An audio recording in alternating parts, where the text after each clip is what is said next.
नमस्कार। चलिए आज भारत की पहचान से जुड़े कुछ खास प्रतीकों की एक छोटी सी यात्रा पर निकलते हैं।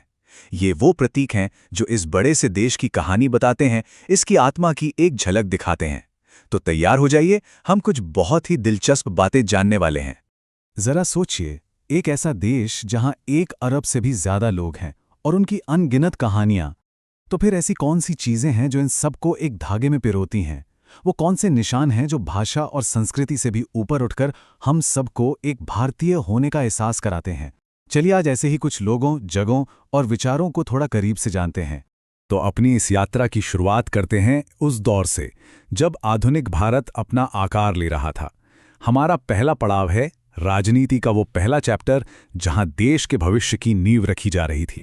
कल्पना कीजिए, सदियों की गुलामी के बाद देश आजाद हुआ है। हवा में उम्मीद तो है, लेकिन साथ ही ढेरों चुनौतियां भी हैं। तो सवाल ये था कि इस नए राष्ट्र की कमान कौन संभालेगा? वो कौन थे जो भारत के पहले प्रधानमंत्री बने? जी हाँ, वो थे जवाहरलाल नेहरू, भारत के पहले प्रधानमंत्री। उन्होंने आज़ादी के बाद के उन मुश्किल सालों में देश को एक नई राह दिखाई और मॉडर्न इंडिया की एक मजबूत नींव रखी। अच्छा, अब राजनीति से थोड़ा आगे बढ़कर हम उन प्रतीकों पर नजर डालते हैं जिन्हें हम देख सकते हैं, महसूस कर सकते हैं। ये वो स्तंभ हैं जिन पर भारत की संस्कृति और विरासत बड़े शान से खड़ी हैं। चलिए अब बात करते हैं भारत के सबसे मशहूर दरवाजों में से एक की। ये एक बहुत ही शानदार इमारत है जो समंदर के किनारे खड़ी है, मानो हर आने वाले का स्वागत कर रही हो। क्या कोई अंदाजा है कि ये भव्य गेटवे ऑफ इंडिया किस शहर में है?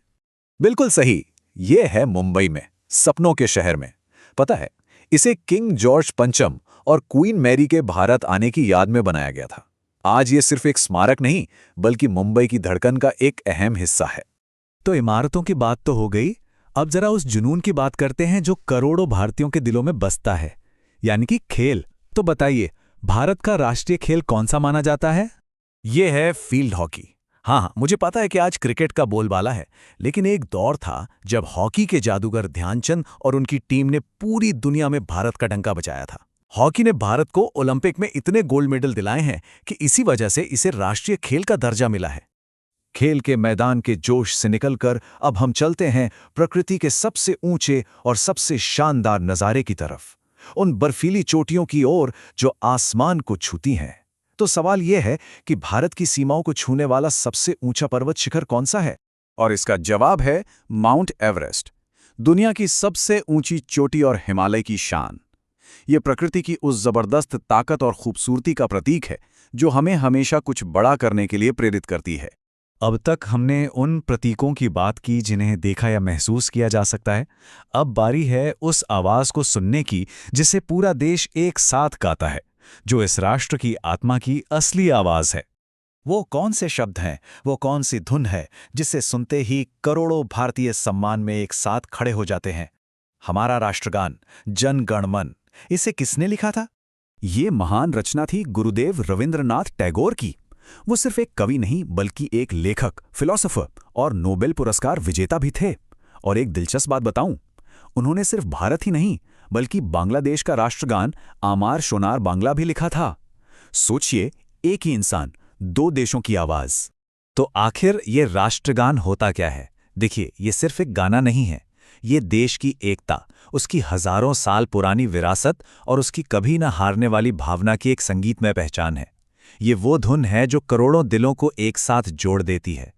तो ये थी भारत के कुछ बेहद खास प्रतीकों की हमारी एक छोटी सी झलक। लेकिन जैसा कहते हैं ना, ये तो बस एक शुरुआत है, एक बहुत बड़ी और रंगीन तस्वीर की एक छोटी सी झलक। तो चलिए फटाफट दोहरा लेते हैं कि आज हमने क्या क्या जाना। हमारे पहले प्रधानमंत्री जवाहरलाल नेहरू, मुंबई की शान गेटवे ऑफ इंडिया, हमारा राष्ट्रीय खेल फील्ड हॉकी, दुनिया की सबसे ऊंची चोटी माउंट एवरेस्ट और हमारे राष्ट्रगान के रचयिता गुरुदेव रविंद्रनाथ टैगोर। ये प्रतीक तो भारत की विशाल और रंग बिरंगी कहानी के बस कुछ धागे हैं। हर प्रतीक के पीछे एक गहरा इतिहास और एक कहानी छिपी है। तो अब सवाल यह है कि ऐसे और कौन से प्रतीक हैं जो भारत की असली कहानी कहते हैं? आपके हिसाब से वो कौन सा प्रतीक है जिसके बिना भारत की कहानी अधूरी है? सोचिएगा जरूर।